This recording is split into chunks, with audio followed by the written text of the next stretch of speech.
అనిపించేది మనం చేసేది చేస్తూ ఉంటే వచ్చేది ఎట్లా వస్తుంది? అది అనుభవానికి వస్తేనే తెలుస్తుంది, అనుభవానికి రాకపోతే అది తెలియదు. చేసేది చేస్తే వచ్చేది ఎట్లా వస్తుంది అంటే నాకు బృందావనం వచ్చిన తర్వాత తెలిసింది. నేను బృందావనం వచ్చాను అనమాట. వస్తే ఇక్కడ అఖండానంద స్వామి ఆశ్రమం అని ఒక ఆశ్రమం ఉంది. ఆ ఆశ్రమానికి వచ్చిన తర్వాత ఆ మహంతు ఉన్నాడు అనమాట. ఆ మహంతు పోయి నమస్కారం చేసి, స్వామి నేను ఇట్లాగా ఈ బృందావనం చూడడానికి వచ్చాను అని చెప్పినాను. చెప్తే అప్పుడు ఆ మహంతు ఏమి చెప్పినాడు, ఒక ఆయన్ని పిలిచి, అయ్యా ఈ బ్రహ్మచారికి ఈ స్వామికి అక్కడ అందరూ ఉంటారు చూడు, అక్కడ ఒక మనసును చూపించు అని చెప్పాడు. అంటే పండుకోవడానికి ఒక చూపించని చెప్పాడు. చెప్పిన తర్వాత అది చూపించాను. చూపించిన తర్వాత నేను అక్కడే ఉన్నాను అనమాట. ఉన్న తర్వాత అక్కడ ఆశ్రమంలో ఏమిటి అంటే రోజు కూడా గీతాభాష్యం పారాయణ చేస్తారనమాట. శ్రీమద్ భగవద్గీత గీతాభాష్యం వాళ్ళకు నియమం గంటసేపు పారాయణ చేయాలన్నమాట. చేయాలైతే నేను నాకు వచ్చింది కాబట్టి ఏం విన్నాను, వింటే గీత అది భాష పారాయణ జరుగుతుంది. నేను పోయి అక్కడ కూర్చున్నాను. ముగ్గురు నలుగురు ఉన్నారు, నేను పోయి అక్కడ కూర్చున్నాను. కూర్చోని వాళ్ళు అన్నారు, స్వామి నువ్వు చదువుతావా మా శంకర భాష్యం అన్నాడు. చదువుతున్నాను. నాకు పుస్తకం ఇచ్చినాను. పుస్తకం ఇస్తే నాకు వచ్చింది కాబట్టి చదివిన తర్వాత అదే రోజు ఆ మహంతు విన్నాడు. వాళ్ళని పిలిచి, మరి ఈరోజు ఎవరు పారాయణ చేసిన కొత్త గొంతు ఉంది ఎవరు అని అడిగినాడు. అడిగితే కాశీ నుంచి వచ్చినారు స్వామి, ఒక స్వామి పరమాత్మ స్వామి ఆయన అని చెప్పినప్పటికీ ఆయన పిలిచినాడు.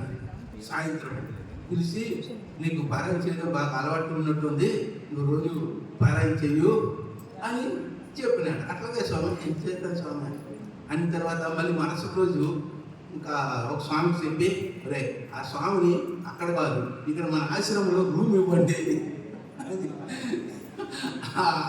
పోయింది, అందరిలో ఉండిపోయింది. పోయిన తర్వాత ఒక రూమ్ ఇవ్వండి అని చెప్పినాడు.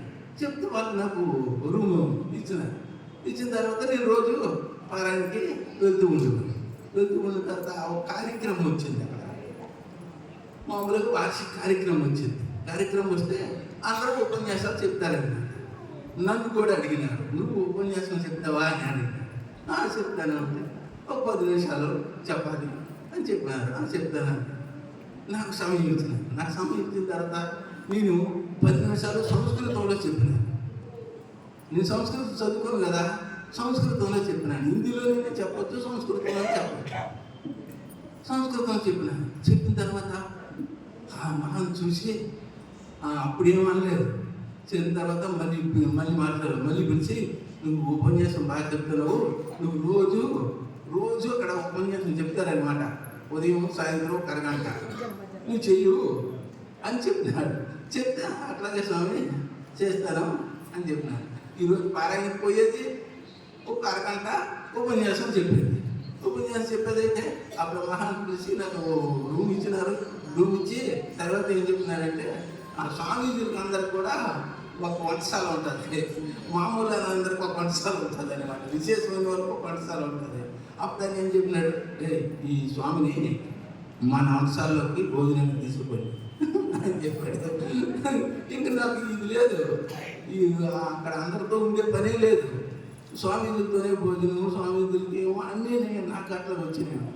వచ్చిన తర్వాత నేను అట్లా ఉన్నాను. అంటే మనం చేసేది చేస్తూ ఉంటే వచ్చేది అదే వస్తుంది. మనం ఏం చేసే పని చేయము. రావాలంటే ఎక్కడ వస్తుంది? ఇప్పుడు అన్నం తింటూ ఉంటే పొట్ట నిండుతుంది.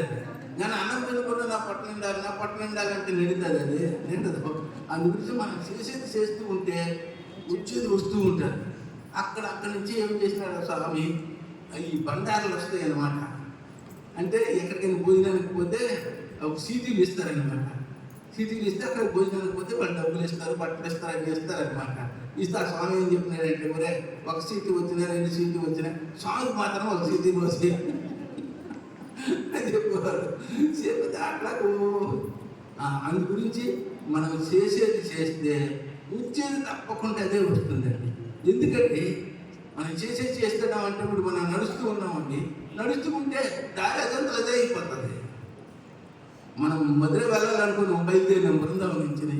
బృందావనం నుంచి బయలుదేరితే ఈ బృందావనం వెనకైపోతుంది, మధుర ముందుకు వచ్చేస్తుంది. అట్లా మనం చేసేది చెయ్యాలి, కానీ కావాలని కోరితే రాదు ఏది. అందు గురించి మనం చేసే పని మనం చేస్తే రావాల్సింది అదే వస్తూ ఉంటుంది. అది నాకు అప్పుడు గుర్తొచ్చింది. గుర్తొచ్చి అంగేస్తే పెద్దలు చెప్పింది పెరిగన్నం మూట అని అనిపించింది అనమాట. అలా అంటే వాళ్ళ అనుభవంతో చెప్తారనమాట. అయితే మనకి అది ఎప్పుడు పట్టుబడుతుంది అంటే మనకు కూడా అనుభవం రావాలి. వస్తే అప్పుడు మనకు బాగా అది మనసులో నిలిచిపోతుంది. అది నిలిచిపోయిన తర్వాత ఇంకా అటువంటివన్నీ కూడా మనకు కూడా అనుభవంలో వస్తూ ఉంటాయి. ఆ విధంగా ఈ బృందావనం నాకు ఆ విషయం అనుభవానికి ఇక్కడ మఠం ఉంది మంచి, చాలా అఖండానంద స్వామి వారు అంటే చాలా ప్రసిద్ధి అనమాట. ఆయన శంకరాచార్యుల వారిని ఏర్పాటు చేసినటువంటి వారు. ఇప్పుడు పూరి శంకరపేట ఉంది కదా, అఖిలానంద స్వామి అని ఒక ఆయన ఉండేవాడు ఇంతకు ముందు.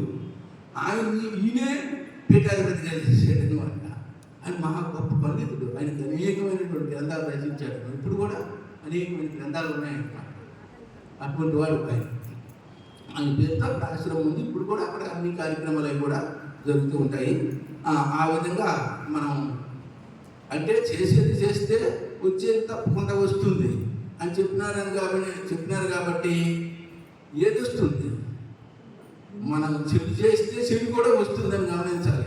అంతేగాని మంచి వస్తుందని కాదు. మనం చెడు చేస్తున్నాం అనుకోండి, చెడు కూడా వస్తుంది. మంచి చేసామనుకోండి, మంచి కూడా వస్తూ ఉంటుంది అనమాట. ఆ విధంగా మనం ప్రయత్నం చేయాలి.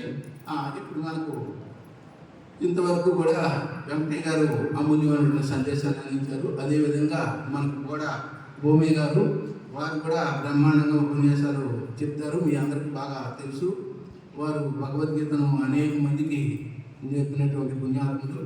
వారు కూడా వచ్చి ఒక 10 నిమిషాలు వారి దివ్యమైనటువంటి అమూల్యమైనటువంటి సందేశాన్ని అందించవలసిందిగా మనవి. ఎందుకు అంటే ఇక్కడికి రావడమే చాలా విశేషము. వచ్చిన తరువాత 4 మాటలు చెప్పడం కూడా చాలా విశేషం. 4 మాటలు